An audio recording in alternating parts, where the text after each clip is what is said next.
बच्चों, तो नमस्ते। आज हम डिस्कस करने वाले हैं कूलाम के नियम को। इसे इंग्लिश में कूलाम्स लॉ भी कहते हैं और एक 12th क्लास के पर्पज से बहुत ही ज़्यादा इंपॉर्टेंट नियम है। तो इसे हमें ज़रूर पढ़ना है। उससे पहले अगर आप चैनल पर नए हैं तो चैनल को सब्सक्राइब कीजिए, बेल आइकन को ऑल पर कीजिए, जिससे आपको हमारे द्वारा डाली गई नोटिफिकेशन और नई नई वीडियो आपको सबसे पहले प्राप्त हो। और एक अगर वीडियो पसंद आए तो एक वीडियो को लाइक जरूर कर दीजिएगा प्लीज़। और हम शुरू करते हैं अब कूलाम के नियम को। तो कूलाम का नियम हमें बताता है कि किन्हीं किन्हीं दो बिंदु आकार के दो बिंदु आकार के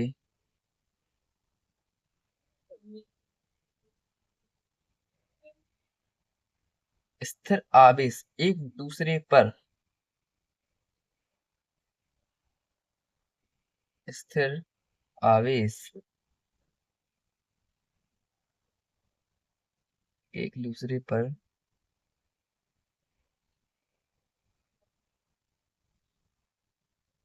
एक दूसरे पर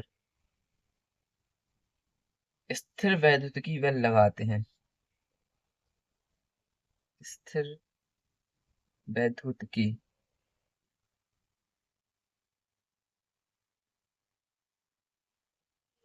स्थिर वैद्युत की बल लगाते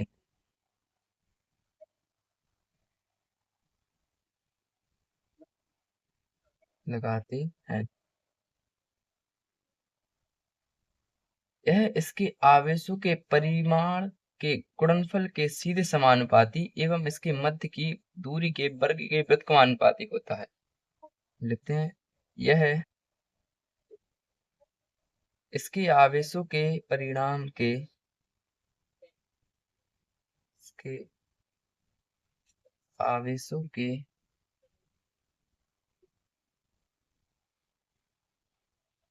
इसके परिणाम के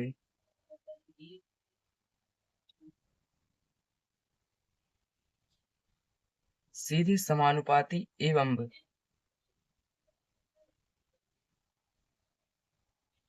सीधे समानुपाती एवं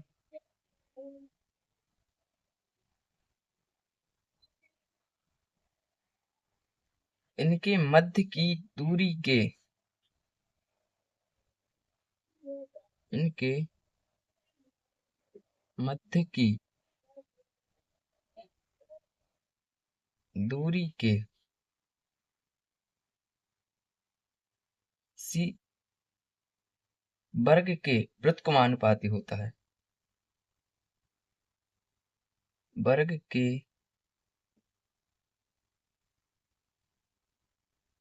व्युत्क्रमानुपाती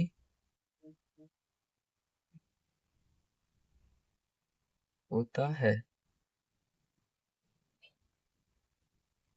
तो हमने डेफिनेशन लिख ली इसकी। तो डेफिनेशन हमें बताती है, किन्हीं दो बिंदु आकार के स्थिर आवेश एक दूसरे पर स्थिर वैद्युत की बल लगाते हैं। यह इसके आवेशों के परिणाम के सीधे समानुपाती एवं इनके मध्य की दूरी के वर्ग के व्युत्क्रमानुपाती होता है। तो इसे हमने अब डेफिनेशन से समझ लिया। अब इसे हम कॉन्सेप्ट से समझेंगे और बिल्कुल बिल्कुल क्लियर हो जाएगा बच्चों। कोई टेंशन लेने वाली बात नहीं है, बहुत ही आसान है और बहुत ही इजी है। मेथड से हम इसे समझेंगे, ठीक है।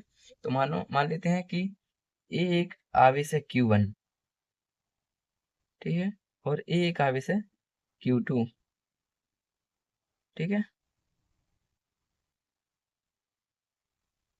ओके, एक आवेश है Q1 और एक आवेश है Q2, ठीक है। और ये दोनों आवेश एक दूसरे पर स्थिर वैद्युत की बल लगा रहे हैं, ठीक है। ये दोनों आवेश एक दूसरे पर स्थिर वैद्युत की बल लगा रहे हैं, ठीक है। और इनकी मध्य की दूरी है, वो है R, ठीक है। इसकी जो मध्य की दूरी है वो R है, ठीक है। अभी आपको पूरा क्लियर हो जाएगा, घबराने की बात नहीं है, ठीक है। देखो, अब डेफिनेशन में क्या बोला है, यह इसके आवेशों के परिणाम के सीधे समानुपाती, आवेशों के परिणाम के सीधे समानुपाती है। मतलब डेफिनेशन में सीधा बोला है, यह इसके आवेशों के परिणाम के सीधे समानुपाती है। हम लिख सकते हैं कि F is proportional to Q1 Q2, क्योंकि इसने बोला है यह इसके आवेशों के परिणाम के सीधे समानुपाती होती है। और आवेश क्या है? Q1 Q2। ठीक है, तो इस F is proportional to Q1 Q2। और क्या बोला है? ठीक है, इनके मध्य की दूरी के वर्ग के व्युत्क्रमानुपाती होती है। मतलब इसकी जो मध्य की दूरी है R, इसके वर्ग के व्युत्क्रमानुपाती होती है। मतलब इसे हम लिख सकते हैं कि F is proportional to 1/R square. ठीक है, तो इसे हम इक्वेशन नंबर फर्स्ट मान लेते हैं, समीकरण 1। इसे हम समीकरण 2 मान लेते हैं। ठीक है, समीकरण 2। ओके, अब हम समीकरण 1/2 से यहाँ पे लिखते हैं समीकरण 1/2 से। ठीक है, तो F is proportional to Q1 Q2 upon R square. ये ऐसे आया कि देखो यहाँ पे एक था और AF और AF मतलब एक ही है, स्थिर वैद्युत की बल है जो ए इसके वर्ग के व्युत्क्रमानुपाती है और इसके समानुपाती है परिणाम के सीधे। तो इस Q1 Q2 का गुणा होगा 1 से। ठीक है, तो यहाँ पे आ जाएगा F is proportional to Q1 Q2 upon R square. ठीक है, ये आ गया। या इसके बाद अपन लिख सकते हैं F is equal to K Q1 Q2 upon R square. अब यहाँ पर के इसलिए आया क्योंकि हम जब भी इसी सवाल में नहीं बेटा, जब भी हम किसी भी सवाल से अगर इस प्रोपोर्शनल टू या समानुपाती के चिन्ह को हम हटाते हैं तो वहां पे एक नियतांक आ जाता है के, तो ये वो नियतांक है। ठीक है, हम यहाँ पे लिख भी देते हैं कि के इक्वल टू नियतांक, नियतांक। ठीक है, और बेटा इस तरह से अगर आप एग्जाम में करोगे ना तो किसी की मजाल नहीं है कि वो एक नंबर भी काट ले। ठीक है ना, तो अच्छे से ध्यान से देखना और ध्यान से समझना। ठीक है,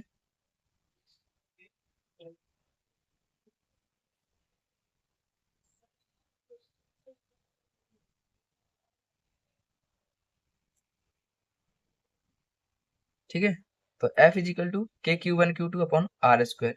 ठीक है, तो अब के है, के का कुछ मान भी होगा फिर, अगर के नियतांक है के का कुछ मान भी होगा, तो के का मान होता है 9 इंटू 10⁻9 न्यूटन मीटर स्क्वायर प्रति कूलम स्क्वायर। ठीक है, ए के का मान होता है।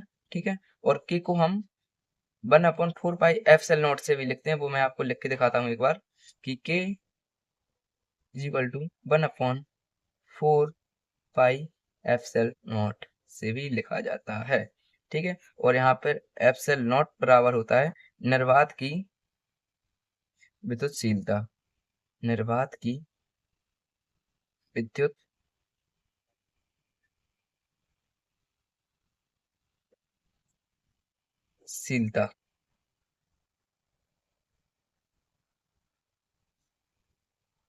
ठीक है, एप्सिलॉन नॉट का मान होता है निर्वात की तो शीलता। तो हम इसे ऐसे लिख सकते हैं कि F इज इक्वल टू के को अपन क्या लिख सकते हैं 1/4 पाई एप्सिलॉन नॉट, तो 1/4 pi epsilon not into Q1 Q2 upon R square. ठीक है, तो ए है।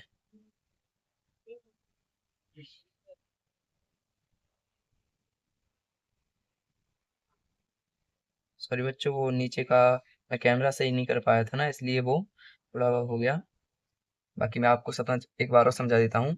के बराबर क्या है? एक नियतांक है और के का मान होता है 9 × 10 के ऊपर 9 की घात न्यूटन मीटर स्क्वायर प्रति कूलम स्क्वायर। ठीक है, और के को अपन 1/4 पाई एप्सिलॉन नॉट भी लिख सकते हैं। एप्सिलॉन नॉट बराबर होता है निर्वात की विद्युतशीलता। इस एप्सिलॉन नॉट का मान होता है, एप्सिलॉन नॉट का मान होता है 8.85। इंटू 10⁻⁻12 कूलम स्क्वायर प्रति newton metre square, newton metre square. ठीक है, ये है epsilon not is equal to 8.85 into 10⁻⁻12 coulomb square प्रति न्यूटन मीटर स्क्वायर। यहाँ पे बच्चे बहुत कंफ्यूज होते हैं कि यहाँ पे देखो के मान में न्यूटन मीटर स्क्वायर प्रति कूलम स्क्वायर है, लेकिन यहाँ पे कूलम स्क्वायर प्रति न्यूटन मीटर स्क्वायर, इसका जस्ट उल्टा है ये। तो आपको कंफ्यूज नहीं होना है, बस नियतांक में ए है और एप्सिलॉन नॉट में इसका जस्ट उल्टा है। ठीक है, बाकी वैल्यूज अलग अलग हैं। ओके बच्चों। हम्म, तो इसकी कुछ कंडीशन भी हैं कि इस लॉ की, तो आपको मैं वो कंडीशन बता देता हूँ। ठीक है, कंडीशन ऑफ लॉ।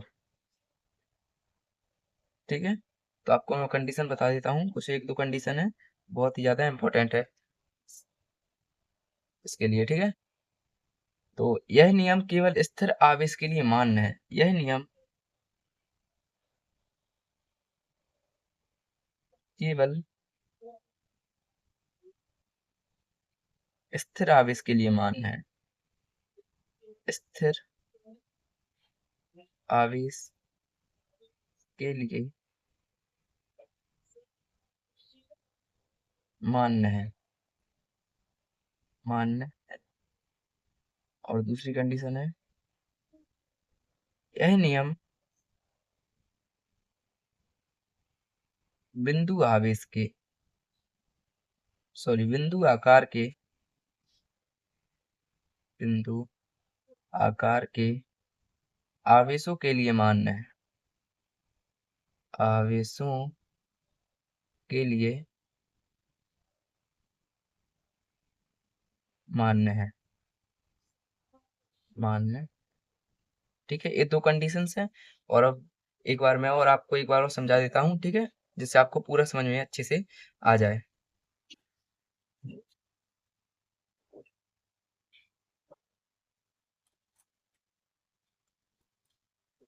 तो कूलम्ब के नियम क्या कहता है, किन्हीं दो बिंदु आकार के स्थिर आवेश एक दूसरे पर स्थिर वैद्युत की बल लगाते हैं।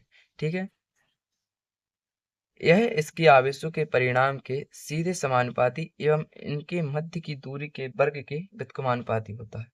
और देखो, माना आपने एक Q1 आवेश है, एक Q2 आवेश है, ये एक दूसरे पर स्थिर वैद्युत की बल लगा रहे हैं। ठीक है, और इनकी मध्य की दूरी r है। तो हमें इस डेफिनेशन में बोला है कि यह इसके आवेशों के परिणाम के सीधे समानुपाती समानुपाती होता है, मतलब F is proportional to Q1 upon Q1 Q2। ठीक है, इसे समीकरण हमने एक मान लिया। और इनके मध्य की दूरी के वर्ग के व्युत्क्रमानुपाती होता है, तो हम कह सकते हैं कि F is proportional to 1/r²। इसे समीकरण 2 मान लिया। अब समीकरण हम एक बातों से मतलब एक और दो का गुणा कर देंगे, तो समीकरण एक क्या है, Q1 Q2, और समीकरण दो क्या है, 1/r²। तो Q1 Q2 इसके ऊपर चले जाएगा। ठीक है, तो F is proportional to Q1 Q2 upon r²। ठीक है, अब हम प्रोपोर्शनल का ऑप्शन हमें मतलब हटाना है इसको, तो हम यहाँ पे लिख सकते हैं कि F इज इक्वल टू के Q1 Q2 अपॉन r², जहाँ पे K एक नियतांक है और K बराबर होता है 9 इंटू 10 के ऊपर 9 की घात न्यूटन मीटर स्क्वायर प्रति कूलम स्क्वायर। ठीक है, और के लिए हम 1/4 पाई एप्सिलॉन नॉट से भी दर्शाते हैं। और एप्सिलॉन नॉट का मान होता है 8.85 इंटू 10 के ऊपर -12 कूलम स्क्वायर प्रति न्यूटन मीटर स्क्वायर। और एप्सिलॉन नॉट को हम निर्वात की विद्युतशीलता कहते हैं। ठीक है, तो F is equal to 1/4 pi epsilon not into Q1 Q2 upon r²। ठीक है, अपन और इस नियम की कुछ कंडीशन होती हैं, शर्तें होती हैं, तो वो इस तरह है कि यह नियम केवल स्थिर आवेश के लिए मान्य है। स्थिर आवेश मतलब Q1 Q2 मतलब दो स्थिर आवेश हैं, मतलब गति नहीं करनी चाहिए, स्थिर रहने चाहिए। ठीक है, यह नियम बिंदु आकार के आवेशों के लिए मान्य है, मतलब आवेश हैं वो बिंदु आकार के होना चाहिए, जैसे ए है और ए है, ये दोनों बिंदु आकार के आवेश हैं। तो ऐसे आवेशों के लिए ये नियम पालना करता है। ठीक है, तो आई होप आपको ये वीडियो आप आज की पसंद आई होगी। और सभी को राधे राधे। अगर चैनल में नए हैं तो प्लीज़ चैनल को सब्सक्राइब कीजिए और बेल आइकन को प्रेस कीजिए, और अगर वीडियो पसंद आए हो तो वीडियो को लाइक कीजिए। धन्यवाद। हम आपके लिए और ऐसी वीडियो लाते रहते हैं, इसलिए चैनल को सब्सक्राइब करना मत भूलना। राधे राधे।